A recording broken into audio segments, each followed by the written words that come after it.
الحمد لله رب العالمين والصلاة والسلام على رسوله محمد وعلى آله وأصحابه أجمعين. أما بعد، محترم بزرگوں و حاضرین مجلس سامعین نظام، آج کے خطبے میں شیخ محترم نے روزے سے ملے ہوئے مسائل کا ذکر فرمایا، تاکہ ہمیں یہ ضروری ہے کہ کوئی بھی عبادت اچھے طریقے سے اس کامل طور پر رکھنے کے لیے اس عبادت کا علم ہونا، اس کے مسائل کا جاننا بہت ہی ضروری ہے. شیخ محترم نے اپنے خطبے کا آغاز ان الفاظ سے فرمایا کہ اللہ تبارک و تعالی نے ایمان والوں پر روزہ فرض فرمایا، اور روزہ فرض کرنے کی جو غرض اور جو مقصد اللہ تعالیٰ نے قرآن کریم کے اندر ذکر فرمایا وہ بندے کا متقی بنانا ہے، کہ روزے کے ذریعے سے بندہ تقوی والا بن جائے، پرہیزگار بن جائے. جب قرآن کریم کی اس آیت کو پڑھتے ہیں جس میں اللہ تعالیٰ نے فرضیت کا ذکر فرمایا، یا ایھا الذین آمنوا کتب علیکم الصیام کما کتب علی الذین من قبلکم لعلکم تتقون، تاکہ تم متقی بن جاؤ، پرہیزگار بن جاؤ، یعنی گناہوں سے بچنے والے بن جاؤ. تو یہ تمام عبادت کا مقصد ہی ہے. جیسے ہم نے بارہا سنا کہ اللہ تبارک و تعالیٰ نے انسان کے خلقت کا ذکر فرما کر فرمایا کہ اللہ تبارک و تعالیٰ نے انسان کو اس لیے پیدا فرمایا تاکہ وہ اللہ تعالیٰ کی عبادت کرے. انسان اور جنات کی خلقت کا مقصد کہ وہ اللہ تعالیٰ کی عبادت کرے، اور اللہ تعالیٰ کی عبادت کا مقصد بندہ متقی بن جائے، پرہیزگار بن جائے، اللہ سے ڈرنے والا بن جائے. تو میرے محترم بزرگوں، تمام امت کا اس بات پر اجماع ہے کہ اللہ تعالیٰ نے روزہ فرض فرمایا اور ایمان والے پر روزہ رکھنا فرض ہے. یہ تمام امت کا اجماع ہے، اور جو اس فرضیت کا انکار کرتا ہے وہ کافر ہے، وہ کافر ہو جائے گا. کیوں؟ قرآن کریم کے ذریعے سے اللہ تبارک و تعالیٰ نے قرآن کریم کے اندر فرمایا یا ایھا الذین آمنوا. اسی طریقے سے فمن شہد منکم الشہر فلیصم، یہ امر کا حکم ہے اور امر وجوبیت کے لیے آتا ہے. تو لہذا اسی طریقے سے وہ مشہور حدیث کے ذریعے سے جو اللہ کے رسول صلی اللہ علیہ وسلم نے اسلام کے بنیاد 5 چیزوں پر ذکر فرمایا، اس میں ایک ہے روزے کا رکھنا.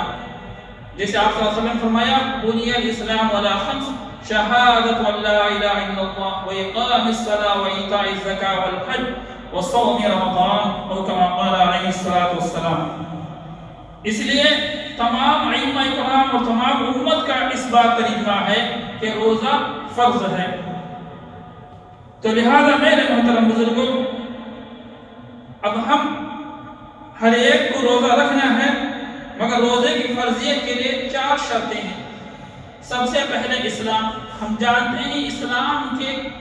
کوئی بھی رکن کے لیے، کوئی بھی عبادت کرنے کے لیے سب سے پہلی شرط اسلام ہے. اسلام کے بغیر کہ کوئی نماز پڑھتا ہے، روزہ رکھتا ہے، بہت سارے ہم دیکھتے ہیں پیسوں کے خرچ کرتا ہے، کچھ بھی کرتا ہے، تو وہ مقبول نہیں بغیر اسلام کے. تو سب سے پہلی شرط اسلام. دوسری کہ انسان کا بالغ ہونا. جب تک وہ بلوغیت نہیں پہنچتا تو اس پر احکام فرض نہیں ہوتے.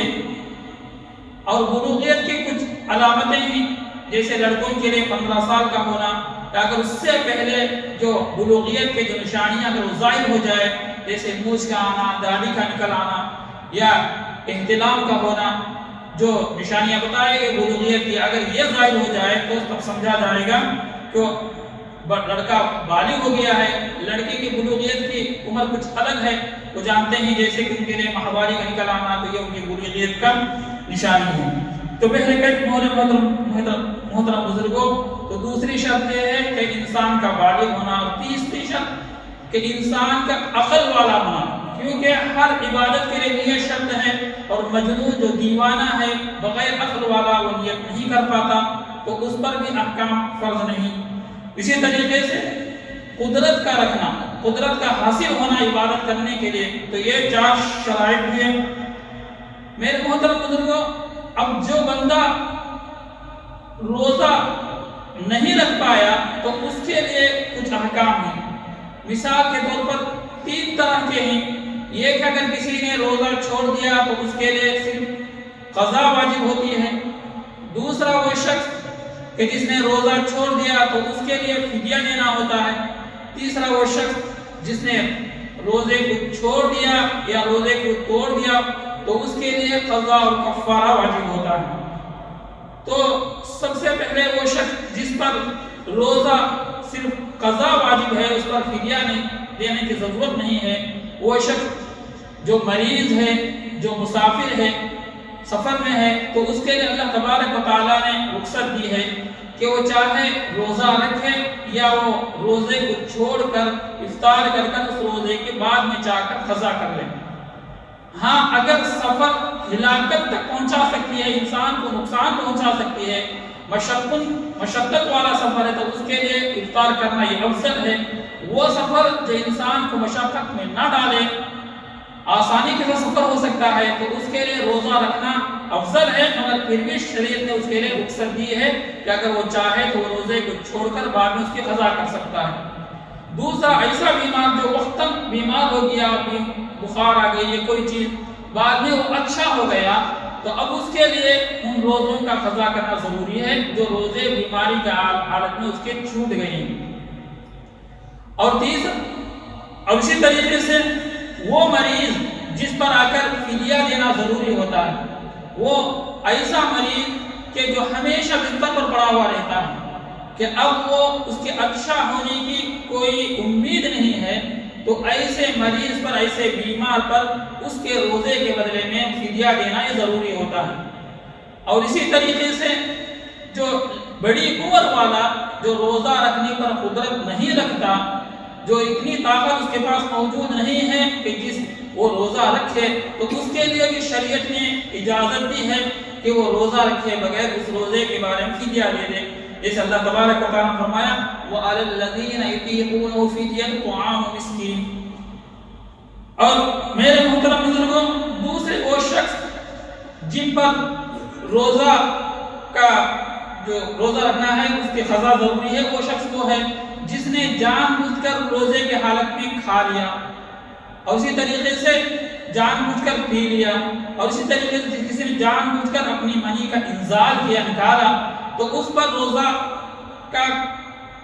قضا ضروری ہے. مگر اس میں علماء کا اختلاف ہے. جیسے شیخ محترم نے فرمایا اپنے مسلک کے حساب سے، تو جو جان بوجھ کر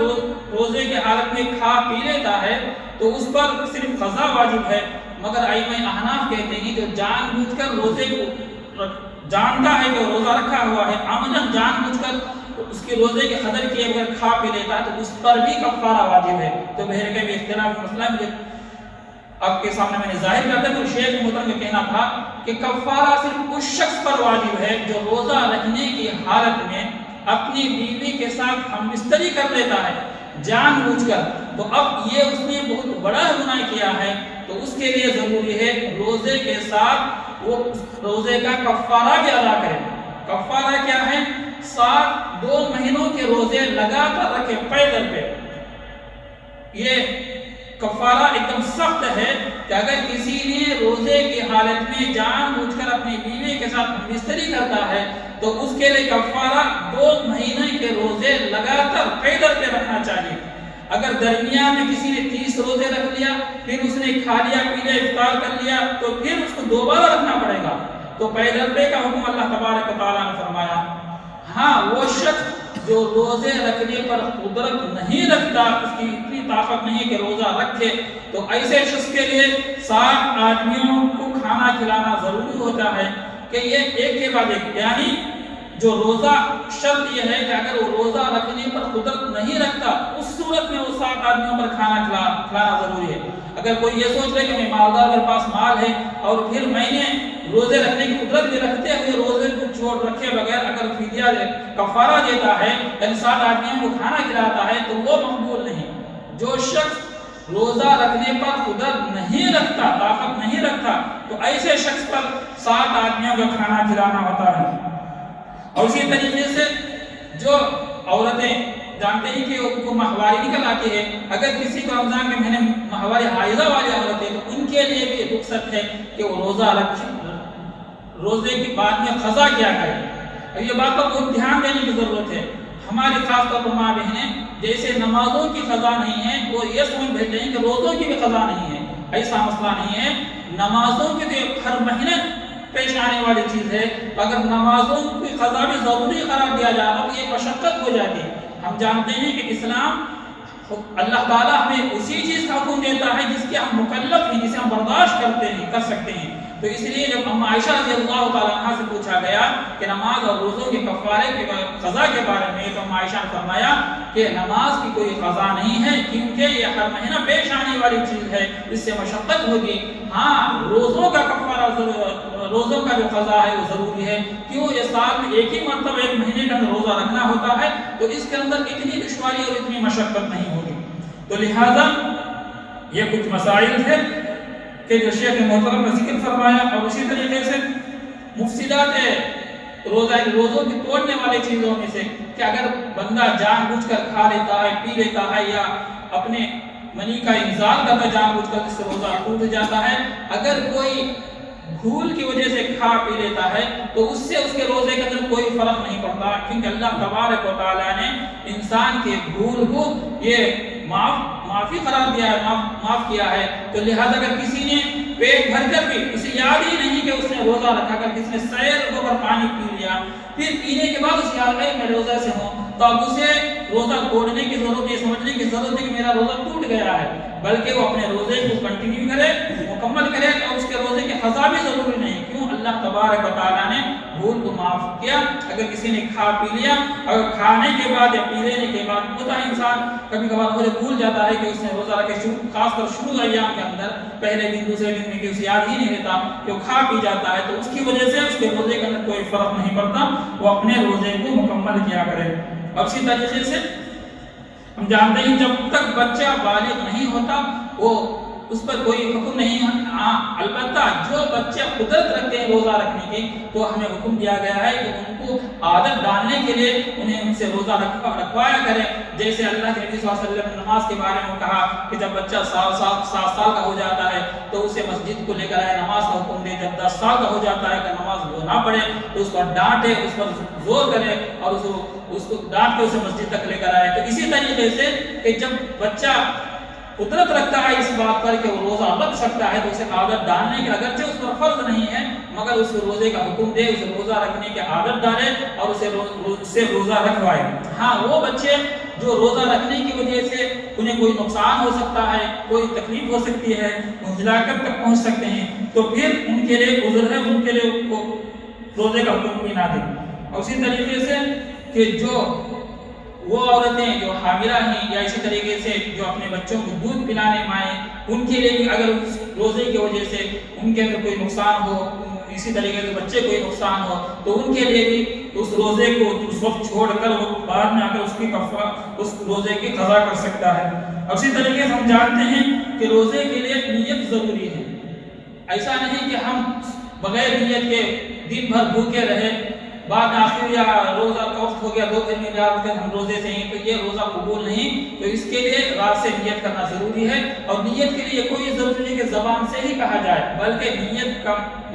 کہتے ہیں دل سے ارادہ کرنے کو۔ اگر کوئی ایک مہینے کی نیت کر لے کہ یہ رمضان کا مہینہ شروع ہو گیا ہے، میں پورا مہینہ روزہ رکھوں گا، تو اس کی نیت درست ہے۔ اور اسی طریقے سے اگر کوئی یہ نیت کر سو گیا کہ میں صبح اٹھ کر سحری کروں گا، تو پھر اس نے سحری کر لی تو اس کی یہ نیت بھی درست ہے۔ تو لہٰذا میرے کہ روزے کے داخل ہونے سے پہلے، یعنی روزے کو داخل ہونے سے پہلے ہم اپنی نیت، روزے کی نیت کر لیا کریں، اور صرف بھوکا رہنے سے بغیر نیت کے اسے روزے کا اجر و ثواب نہیں ملتا۔ اور اسی طریقے سے ہم جانتے ہیں کہ اللہ کے رسول صلی اللہ علیہ وسلم نے فرمایا کہ جو سحری ہے اس کے اندر تاخیر کیا کرو، اور سحری کے اندر اللہ تبارک و تعالیٰ نے برکت رکھی ہے۔ جیسے کہ شیخ محترم نے فرمایا کہ اللہ تبارک و تعالیٰ جو بندہ سحری کھاتا ہے تو اس پر اللہ تعالیٰ کی رحمتیں نازل ہوتی ہیں، اور اسی طریقے سے اس سحری کھانے والے کے لیے ملائکہ اس کے لیے دعائیں مغفرت فرماتے ہیں۔ تو لہٰذا میرے محترم بزرگوں کہ ہم میں سے بہت سارے لوگ اس برکت سے محروم ہو جاتے ہیں، کیوں ہم 12-1 بجے تک جاگتے ہیں تو ہم سوچتے ہیں کہ ہم کھا کر سو جائیں گے، روزہ ایسے کنٹینیو کر لیں گے، تو اس کے ذریعے سے ہماری جو سحری کی برکت ہے اس سے ہم محروم ہو جاتے ہیں۔ جیسے کہ شیخ محترم فرمایا سحری کا مطلب یہ نہیں ہے کہ پیٹ بھر کر کھایا کریں، بلکہ تھوڑی سی چیز اگر ہم نے سحری کے لیے سے کچھ کھا لیا، کچھ پی لیا، تو میرے محترم بزرگ یہ ہے کہ سحری کی سنت ادا ہو جائے گی۔ اور اس طریقے سے افطار کے اندر سحری کے اندر تاخیر کرنا ہے، یعنی آخر وقت میں سحری کرنا ہے، مگر افطار کے اندر جلدی کریں، یعنی جیسے ہی وقت داخل ہو گیا افطار کا وقت تو فوراً داخل ہم افطار کر لیا کریں، کہیں ایسا نہ ہو کہ بس سستی کی وجہ سے ہم نے افطار نہیں کیا، بس نماز پڑھ کر بعد میں کریں گے کھائیں گے۔ یہ اس سے کیا ہے ہم اس کی برکت افطار کی وجہ سے جو آپ صلی اللہ علیہ وسلم نے فرمایا کہ اس حدیث کے ہم سنت کے خلاف کرنے والے ہو جائیں گے، تو لہٰذا ہم افطار کے اندر جلدی کریں گے۔ جلدی کا مطلب یہ وقت سے پہلے نہیں، جب جیسے وقت داخل ہو جاتا ہے تو وقت کے اندر ہم افطار کر لیا کریں۔ اور اسی طریقے سے ہم جانتے ہیں کہ روزے دار کی دعا اللہ تبارک و تعالیٰ قبول فرماتا ہے۔ جیسے شیخ محترم نے فرمایا کہ یہ بات خاص نہیں ہے کہ صرف روزہ افطار کرتے وقت ہی دعا قبول ہوتی ہے، بعض علماء کا فرمان ہے کہ اس وقت بھی دعا قبول ہوتی ہے خاص طور پر، مگر ویسے بھی روزے دار کی ہر حالت میں جب بھی وہ روزے کی حالت میں دعا کرتا ہے تو اللہ تبارک و تعالیٰ اس کی دعا کو قبول فرماتے ہیں۔ دیکھیں شیخ محترم نے فرمایا 3 شخص ایسے ہیں جن کی دعا رد نہیں کی جاتی، ان میں سے ایک یہ ہے عادل بادشاہ، جو انصاف کرنے والا بادشاہ ہو تو اللہ تبارک و تعالیٰ اس کی دعا کو رد نہیں فرماتے، اور اس طریقے سے مظلوم جو ظلم جس پر ڈھایا گیا ہے تو مظلوم کی دعا اللہ تبارک و تعالیٰ رد نہیں فرماتے، اور اسی طریقے سے